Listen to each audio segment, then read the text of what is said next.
Renata Duma, interview coach. In last week's episode, we talked about how a fully expressed or actualized individual is one who is accessing both brain hemispheres, is tapping into their analytical and deductive capabilities, and is simultaneously working intuitively and creatively. Such a person has become a balanced-brained individual, one that has learned how to be both effective and receptive at the same time. Such an individual is also fully expressed. That means they experience a kind of awareness of being in the flow. In other words, that means that they're effective and receptive at the same time. We all know that there can be no yin without a yang, and being both effective and receptive is integral to interviewing success and in life, generally speaking. Being both effective and receptive is critical in an interview.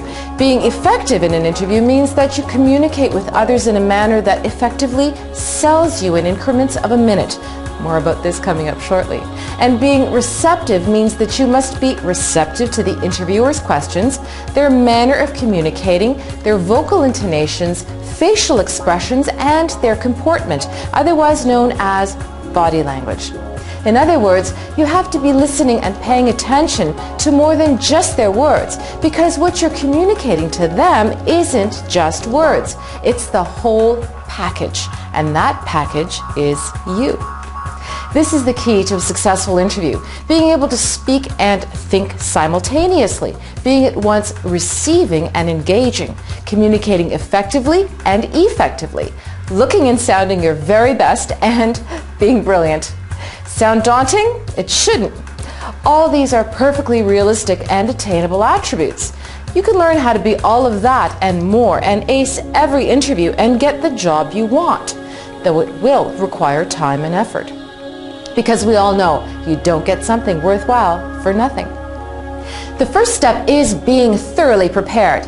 That includes researching the company, writing down all the key points you need to cover, seeing if you're a fit for their company culture, making sure that your values are aligned with the company you're proposing yourself to, and practicing your responses in an effective way.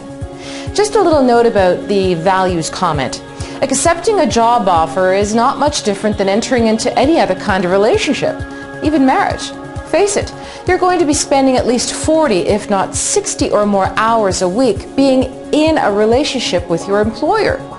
If it's to be a win-win situation for both parties, your core values, what you stand for, what you believe in, must be aligned with the company's. If not, believe me, even if you pretend or try to fool yourself for a short while, eventually this relationship won't work out.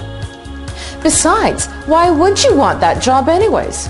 In short, you can save yourself a lot of grief down the road by doing your research up front and getting clear about what you're potentially getting yourself into. And remember, a solid resume may get you an interview, but only an amazing interview will get you hired. What to do next?